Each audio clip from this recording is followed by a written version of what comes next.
Assalamualaikum. Perkenalkan, nama saya Dinda Alia Zafira dengan NIM 1902417. Saya dari D3 Keperawatan FPOK UFI. Nah, di sini saya akan sedikit membahas mengenai penyakit hipertensi. Ada yang tahu apa itu penyakit hipertensi? Apa ya? Nah, menurut WHO, penyakit hipertensi atau yang dikenal dengan sebutan nama penyakit darah tinggi merupakan suatu keadaan di mana terjadinya peningkatan tekanan darah di atas ambang bawah normal, yaitu 120/80 mmHg.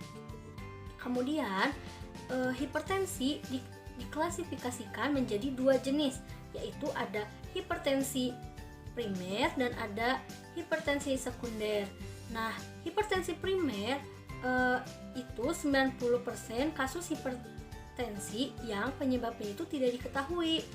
Nah, untuk penyakit sekunder, 10%-nya itu disebabkan oleh beberapa penyakit seperti penyakit ginjal, penyakit endokrin, penyakit jantung, dan gangguan ginjal. Kemudian, di sini ada faktor resiko yang menyebabkan seseorang atau berkecenderungan memiliki penyakit hipertensi, yaitu ada umur, ada jenis kelamin, ada suku, ada faktor genetik, ada riwayat keluarga, ada kebiasaan merokok, ada mengkonsumsi garam secara berlebihan, terus mengkonsumsi lemak jenuh, kebiasaan minum minuman beralkohol, obesitas, dan kurangnya aktivitas fisik, serta stres dan penggunaan estrogen. Kemudian ada manifestasi klinis atau tanda dan gejala yang dirasakan ketika kita mengalami penyakit hipertensi ini. Nah, tanda dan gejala menurut Elizabeth J.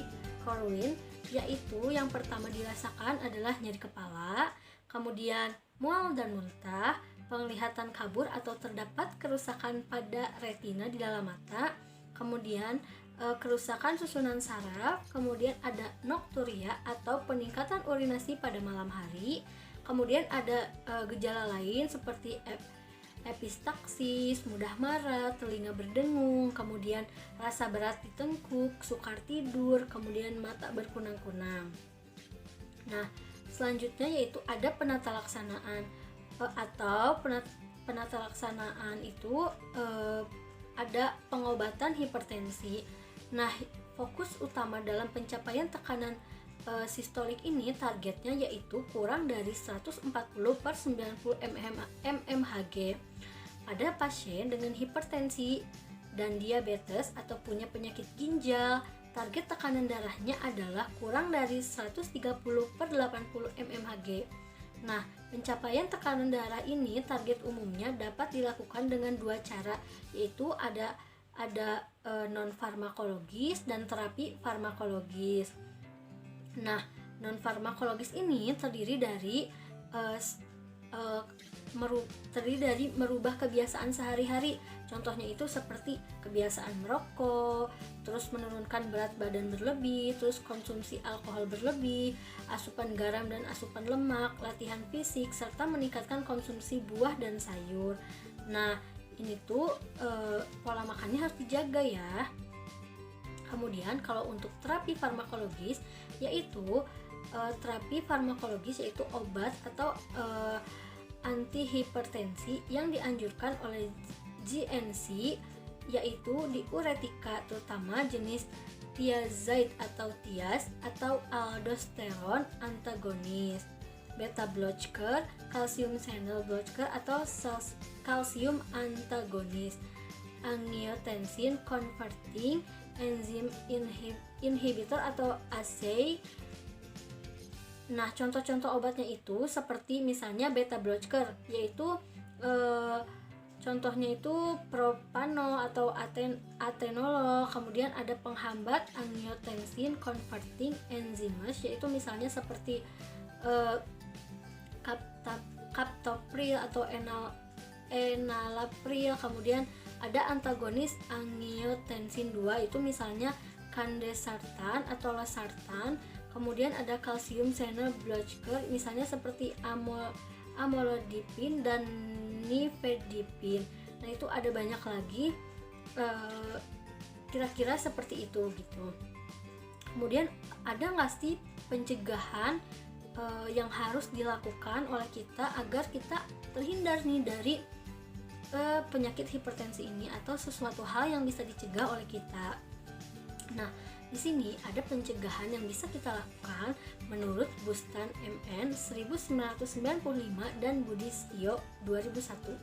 Nah, hal yang harus dilakukan itu apa sih? Yang pertama, rubahlah pola makan. Misalnya seperti mengkonsumsi lebih banyak sayur dan buah-buahan, tapi tetap harus seimbang. Kemudian yang kedua itu ada olahraga teratur.